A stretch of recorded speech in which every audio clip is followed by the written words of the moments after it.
Stand up comedy పేరుతో నోటికొచ్చిన చెత్తంతా వాగుతున్నారు. మిలియన్ల కొద్దీ వ్యూస్ కోసం, వేల కొద్దీ లైక్స్ కోసం శృతి మించిన అశ్లీలాన్ని జనం మెదడులో జొప్పిస్తూ సమాజానికి చెదపట్టించే ప్రయత్నం చేస్తున్నారు.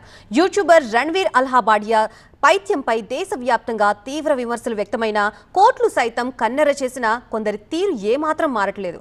మొన్న కునాల్ కామ్రా, లేటెస్ట్ గా స్వాతి సత్యదేవ మరోసారి చెత్త వాగుడుతో తీవ్ర విమర్శలు పాలవుతున్నారు. నోటికొచ్చింది వాగితే చేతికొచ్చింది రాస్తే తప్పదు భారీ మూల్యం అన్న హెచ్చరికలు సభ్య సమాజం నుంచి వస్తున్నాయి. అంతేకాదు చట్ట ప్రకారం శిక్షలు పడేదాకా తీసుకువెళ్తున్నాయి. అయినా కొంతమంది ఏమాత్రం తగ్గట్లేదు.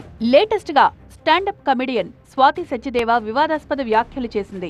బెడ్రూమ్ డోర్లను సైతం బద్దలు కొట్టుకుని అక్కడ కూర్చుని మరీ కామెడీ చేసే ప్రయత్నం చేసింది.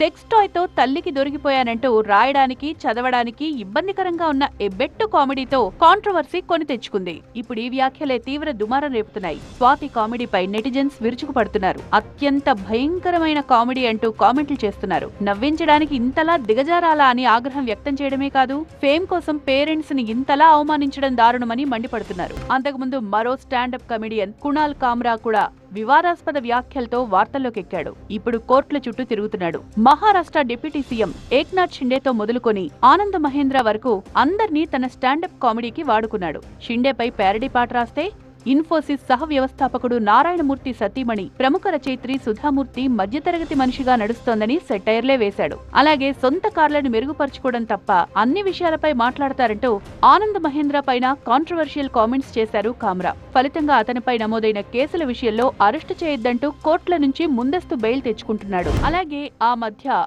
రణ్వీర్ అల్హాబాదియా చేసిన రచ్చ సుప్రీంకోర్టు ముట్టికాయలు వేసేదాకా వెళ్లింది. తన పాడ్కాస్ట్ లో తల్లిదండ్రుల శృంగారంపై విపరీత ప్రశ్నలు వేసి చట్టపరంగా చిక్కులు కొని తెచ్చుకున్నాడు. అసోం, మహారాష్ట్ర సహా పలు రాష్ట్రాల్లోనూ రణ్వీర్ పై ఎఫ్ఐఆర్లు ఫైల్ అయ్యాయి. ఫైనల్ గా సుప్రీంకోర్టు ఆదేశాలతో రణ్వీర్ షోకి బ్రేక్ పడింది.